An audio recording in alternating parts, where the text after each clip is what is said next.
ఏంటంటే ఎట్లా ఉంది మొత్తానికైతే బాస్ ఇస్ బ్యాకా? Yes, boss is back. సింహం వచ్చింది.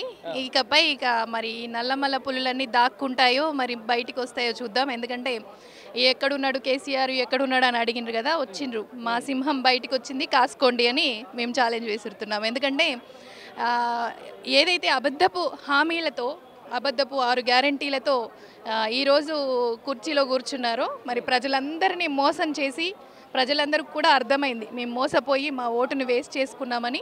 సో అదంతా అర్థమైంది కాబట్టి ఈరోజు డెఫినెట్గా వాళ్ళకి ఒక ఇది తెలిసిపోయింది. అంతేనా, తెలిసిపోయింది. ఎట్లా ఉండబోతుంది అసలు నిజంగా ఈరోజు సంస్థాగతంగా పార్టీ బలోపేతం కోసం ఏ విధంగా కృషి జరుగుతుంది అనుకుంటున్నారు? ఈరోజు కేసీఆర్ అధ్యక్షతన లోపల మీటింగ్లో ఏమేమి కీలక అంశాలు చర్చకు వచ్చే అవకాశం ఉన్నాయి? ఇంకా కీలక అంశాలు అంటే లోపల జరుగుతున్నాయి. ఓన్లీ ఎమ్మెల్యేలు, మాజీ ఎమ్మెల్యేలు అందరూ కూడా, ఎమ్మెల్సీలు, మిగతా నాయకత్వం అంతా కూడా లోపల కూర్చున్నారు. బయటకు వస్తే మనకు తెలుస్తుంది.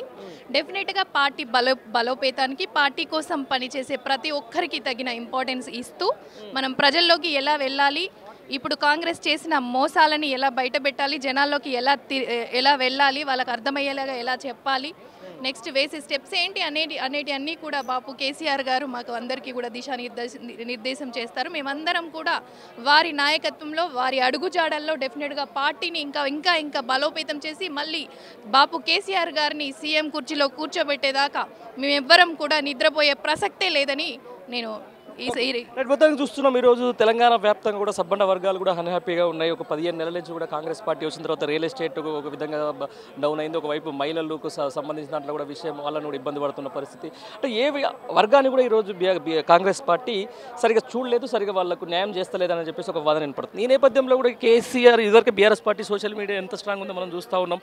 ఓవైపు హరీష్ రావు అయితేనేది, ఇంకోవైపు కేటీఆర్ అయితేనేది, ఇంకోవైపు కవిత కూడా వచ్చిన సందర్భం వల్ల ఈరోజు బాస్ అండ్ ఎంట్రీతో అంటే ఎట్లా రాజకీయ సమీకరణలు ఏ విధంగా మారబోతున్నాయి? యాక్చువల్గా బాస్ ఈజ్ బ్యాక్. బాపు కేసీఆర్ గారి రాకతో నిజంగా మా నాయకులలో కానీ, కార్యకర్తలలో కానీ ఒక ఉత్సాహం, బాపుని చూడాలి అని వేలాది మంది తరలి వచ్చారు.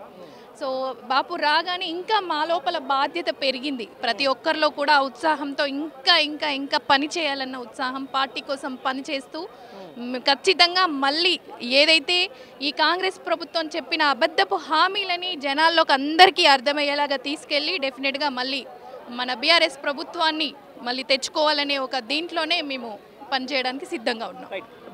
చాలా మంది కోరుకుంటున్నట్టు అసలు పార్టీ బలోపేతం కోసం కూడా సంస్థాగతంగా కమిటీలు వేయాలి. చాలా రోజులు ఎదురు చూస్తూ ఉన్నారు. వైపు బీఆర్ఎస్ కాకపోతే పార్టీకి సంబంధించిన పదవులు కూడా చాలా మంది ఎదురు చూస్తూ ఉన్నారు. ఎప్పుడు ఉండబోతాయి అనుకుంటున్నారు? వాళ్ళు వస్తే అంటే ఏ విధంగా అట్లా బీసీలకు ఎట్లా పెద్ద వేస్తారు, పార్టీ పదవులకు సంబంధించి ఎట్లా ఉండబోతుంది అనుకుంటున్నారు? డెఫినెట్గా త్వరలోనే కమిటీలు వేస్తారనే ఒక ఇదైతే ఉంది.